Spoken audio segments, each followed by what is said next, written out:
What happens when a taxi driver who's never gotten a ticket in 15 years stands before a judge begging for more time to pay an $85 fine? The fluorescent lights hummed softly in Courtroom 6A as another ordinary Tuesday morning unfolded in Providence, Rhode Island. But what was about to happen would transform an everyday traffic violation into a moment that would touch millions of hearts around the world. A middle-aged man in a worn jacket stood nervously before the bench, clutching a crumpled parking ticket in his trembling hands. His name was Miguel Santos, and he was about to meet Judge Frank Caprio, though he had no idea that this encounter would change everything. "Your Honor," Miguel began, his voice barely above a whisper, his accent thick with the weight of someone who had learned English as a second language. "I know I parked illegally, but please, I need more time to pay this fine." The courtroom was unusually quiet that morning. Even the court clerk, who had seen thousands of cases pass through these halls, found herself leaning forward slightly. There was something in Miguel's voice, a desperation that went beyond a simple parking ticket. Judge Caprio, seated behind his mahogany bench with the same patient demeanor that had made him beloved across America, removed his reading glasses and looked directly at the man standing before him. At 84 years old, Judge Caprio had presided over countless cases, but he had never lost his ability to see the human being behind every citation, every violation, every mistake that brought people into his courtroom. Most judges would have simply stated the fine amount, accepted a payment plan request, and moved on to the next case. The docket was full, time was precious, and efficiency was expected. But Judge Caprio had built his reputation on something far more valuable than efficiency. He had built it on compassion, understanding, and the radical belief that every person who entered his courtroom deserved to be heard, truly heard. "Tell me about your situation," Judge Caprio said gently, his words carrying the warmth that had earned him the title of America's nicest judge. The simple invitation opened a floodgate that Miguel hadn't expected. For months he had been carrying the weight of his struggles alone, driving his taxi 12 hours a day, 7 days a week, trying to make ends meet while caring for his sick mother and supporting his young daughter. The parking ticket, a seemingly minor $85 fine, represented more than just a violation to Miguel. It represented groceries he couldn't buy, medicine his mother needed, school supplies for his daughter's upcoming semester. It represented the impossible mathematics of poverty, where every dollar counted and every unexpected expense could trigger a cascade of financial catastrophe. As Miguel began to explain his circumstances, something remarkable happened in that courtroom. The usual background noise of shuffling papers and whispered conversations faded away. The other defendants waiting their turn, the court officers, the stenographer. Everyone seemed to sense that they were witnessing something special, something that transcended the typical legal proceedings they had grown accustomed to.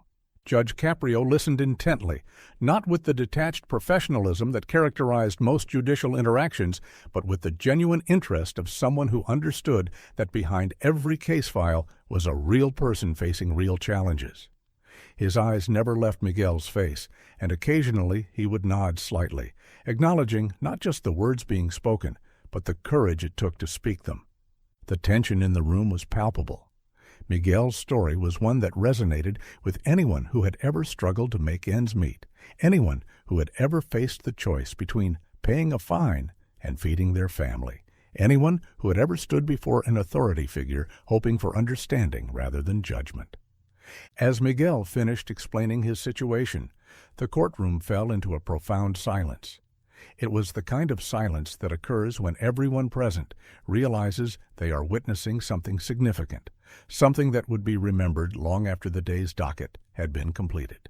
Judge Caprio sat back in his chair, his expression thoughtful, his hands clasped together as he processed what he had just heard. The cameras that regularly filmed Judge Caprio's courtroom captured every moment, but they couldn't capture the electricity in the air, the sense of anticipation that hung over everyone present. What would the judge say? What would he decide? In a world where legal proceedings often felt cold and impersonal, where people were reduced to case numbers and violation codes, Miguel Santos was about to discover what happened when humanity met jurisprudence. No one in that courtroom, not Miguel, not the court staff, not the viewers who would later watch this moment unfold on television, could have predicted what Judge Caprio would say next. But they were all about to witness why this particular judge had captured the hearts of millions and why his approach to justice had earned him international recognition and respect.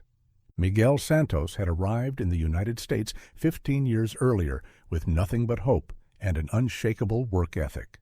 Like so many immigrants before him, he came seeking the American dream, not the Hollywood version of overnight success, but the humble dream of honest work, a safe home for his family, and the opportunity to build something better for the next generation. He had learned to navigate the complex maze of American bureaucracy, obtained his taxi license, and built a modest life driving the streets of Providence. But life, as Miguel had learned, rarely follows the neat trajectories we plan for it. 3 years earlier, his wife Maria had been diagnosed with lupus, an autoimmune disease that attacked her joints and organs with unpredictable ferocity. The medical bills mounted quickly, despite their basic health insurance. The treatments, medications, and specialist visits created a financial burden that Miguel's taxi earnings could barely support. Then, 6 months before his appearance in Judge Caprio's courtroom, Maria's condition worsened dramatically. She could no longer work her part-time job at a local laundromat, and Miguel became not just the sole breadwinner, but also the primary caregiver. His days began at 4 a.m., getting their 8-year-old daughter Sophia ready for school, preparing meals for Maria, and ensuring she took her medications before he began his 12-hour shifts behind the wheel of his taxi. The mathematics of survival had become increasingly complex. Miguel's taxi earnings averaged about $180 per day after gas and the daily lease fee for the vehicle. From that, he paid rent, $1,200 monthly for their small 2-bedroom apartment, utilities, groceries, Maria's medications. Even with insurance, her monthly prescriptions cost over $400, and Sophia's school expenses. There was no room for error, no buffer for unexpected costs, no savings account to cushion the blow of life's inevitable surprises. On the day he received the parking ticket, Miguel had been rushing between fares, trying to maximize his earnings during the busy lunch period. He had stopped outside a medical building where he regularly picked up elderly passengers, many of whom moved slowly and needed extra time to get situated in his cab. While helping Mrs. Chen, an 82-year-old woman with a walker, Miguel had parked in a loading zone for what he thought would be just 2 minutes. Those 2 minutes stretched to 5 as Mrs. Chen struggled with her mobility, and when Miguel returned to his taxi, the orange parking ticket was tucked under his windshield wiper like an unwelcome gift. $85 might seem modest to someone with financial stability, but for Miguel it represented nearly half a day's earnings. It meant choosing between Sophia's new winter boots and the fine, between Maria's physical therapy copayment and the citation, between groceries for the week and keeping his driving record clean. Most people in Miguel's situation would have simply paid the fine and moved on, absorbing the financial hit as another cost of doing business in an expensive world. But Miguel was already running on financial fumes, and this unexpected expense threatened to trigger a cascade of late payments and accumulating debt that could spiral beyond his control. What made Miguel's story particularly compelling was not just the financial struggle. Poverty, unfortunately, was common in Judge Caprio's courtroom. What set Miguel apart was his unwavering dignity in the face of adversity, his refusal to use his circumstances as an excuse, and his genuine respect for the law despite the hardship it sometimes created. In the weeks leading up to his court date, Miguel had considered simply ignoring the ticket, hoping it might disappear or be forgotten in the bureaucratic shuffle. But his conscience wouldn't allow it. He had worked too hard to build his reputation as an honest man, too long to establish trust with his regular passengers, too many years to create stability for his family to risk it all by avoiding his responsibilities. Judge Caprio had built his reputation on understanding exactly these kinds of stories. Over his decades on the bench, he had seen thousands of people like Miguel, hardworking individuals caught between their responsibilities and their limitations. People who weren't looking for handouts, but simply needed someone to recognize their humanity. Unlike judges who viewed their role as purely administrative, Judge Caprio understood that true justice required understanding the context behind each violation. As Miguel stood in that courtroom, he represented more than just one man facing a parking fine. He embodied the struggles of countless working-class families navigating an increasingly expensive world, the challenges faced by immigrant communities, building new lives, and the daily heroism of people who continue to work, hope, and persevere despite overwhelming obstacles. The courtroom that morning held its collective breath, sensing that they were witnessing more than a routine legal proceeding. They were seeing the intersection of law and compassion, the moment when institutional justice met human understanding, and the possibility that sometimes, just sometimes, the system could bend toward mercy without breaking. Judge Caprio set down his pen and looked directly at Miguel, his weathered face carrying the wisdom of someone who had spent decades listening to human stories. The silence in the courtroom stretched for what felt like minutes, but was probably only seconds. That pregnant pause that occurs when everyone present senses something significant is about to unfold. "Miguel," Judge Caprio began, his voice carrying the gentle authority that had made him famous around the world. "Let me ask you something. How many hours do you drive your taxi each day?" Miguel shifted nervously, unsure where this line of questioning was leading. 12 hours, Your Honor. Sometimes 14 on weekends when I can find the extra fares. And in all those hours, in all those days, how many parking tickets have you received before this one?" Miguel's face brightened slightly. "This is my first one, Your Honor. In 15 years of driving, this is the first ticket I've ever gotten. I'm very careful about following the parking rules." Judge Caprio nodded thoughtfully, making a note on the papers before him. 15 years. "That's remarkable, Miguel. That tells me something about the kind of man you are, the kind of driver you are, and the respect you have for the law." The judge then did something unexpected. He stood up from his bench and walked around to the front, positioning himself closer to Miguel. This physical gesture, a judge literally stepping down from his elevated position, sent a powerful message to everyone in the courtroom. It said that this conversation was happening between two human beings, not just between an authority figure and a defendant. "Miguel, I want you to understand something," Judge Caprio continued, his voice taking on the tone of a father speaking to a son. "I've been sitting on this bench for many years, and I've seen thousands of cases. I've learned that good people sometimes find themselves in difficult situations, and those situations don't make them bad people." Miguel's eyes began to glisten with unshed tears. He had expected judgment, penalty, perhaps payment arrangements that would stretch his budget even thinner. He had not expected understanding, and certainly not compassion from someone in a position of authority. "Your Honor," Miguel began, but Judge Caprio gently raised his hand. "Let me finish, Miguel. You parked illegally, that's true. But you parked illegally because you were helping an elderly woman who needed assistance. You put her needs before your own convenience. And that tells me something about your character." The courtroom was now completely silent.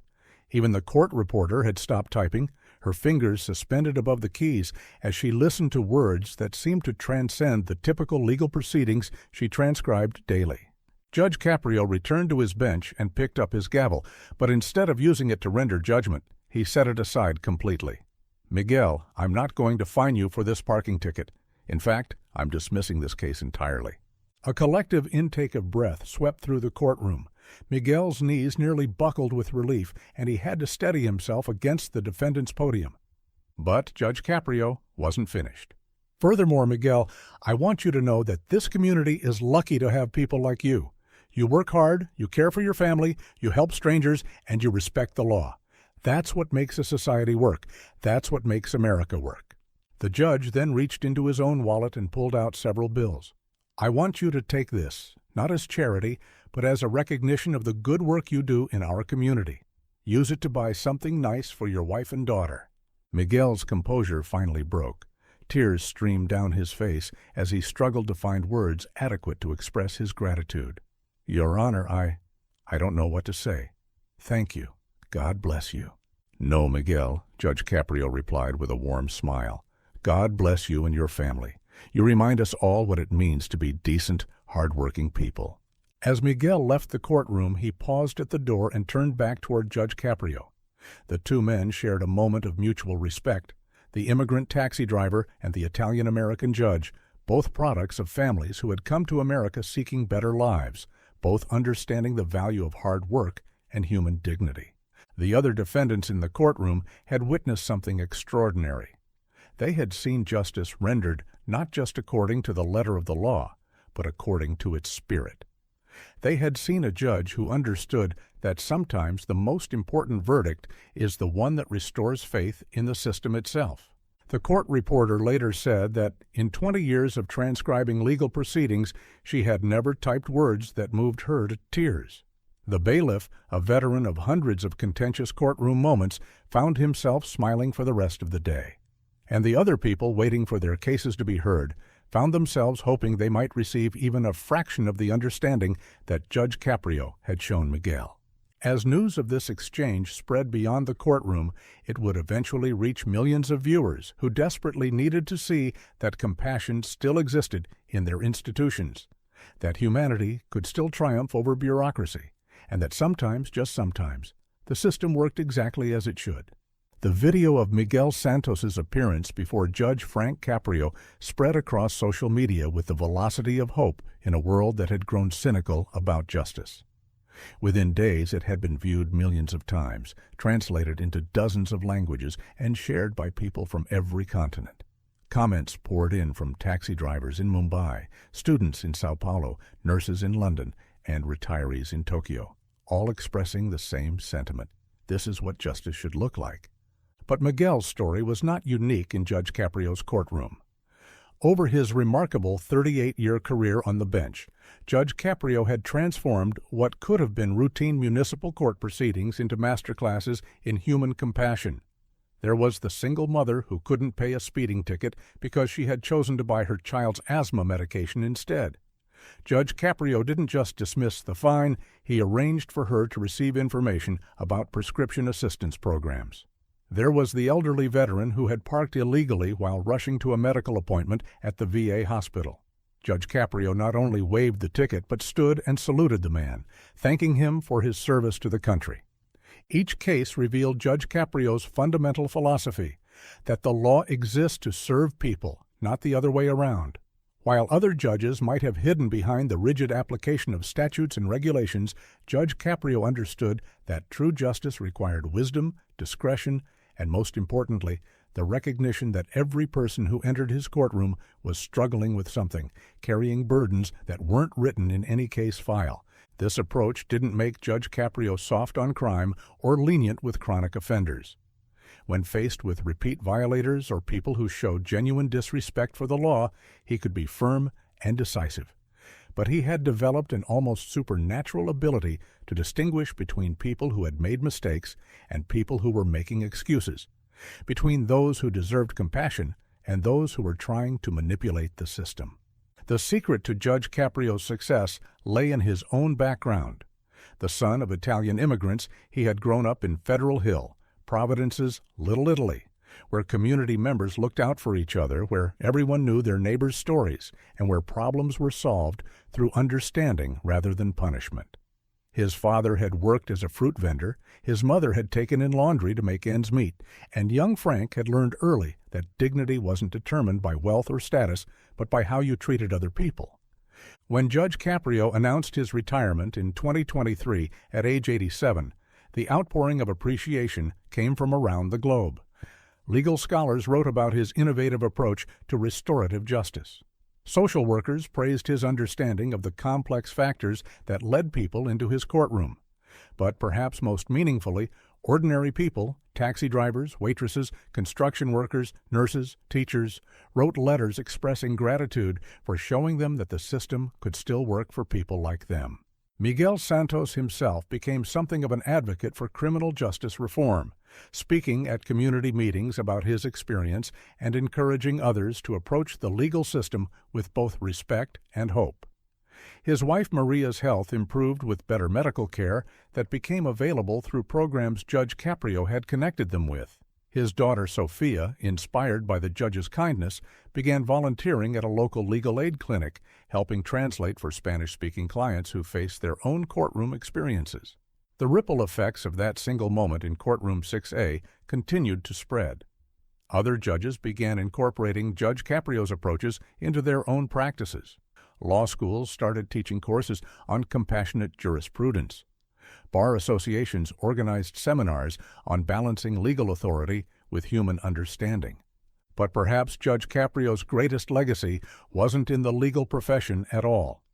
It was in the millions of people who watched his videos and remembered that kindness still mattered, that institutions could still serve humanity, and that one person's willingness to see beyond the surface could change everything.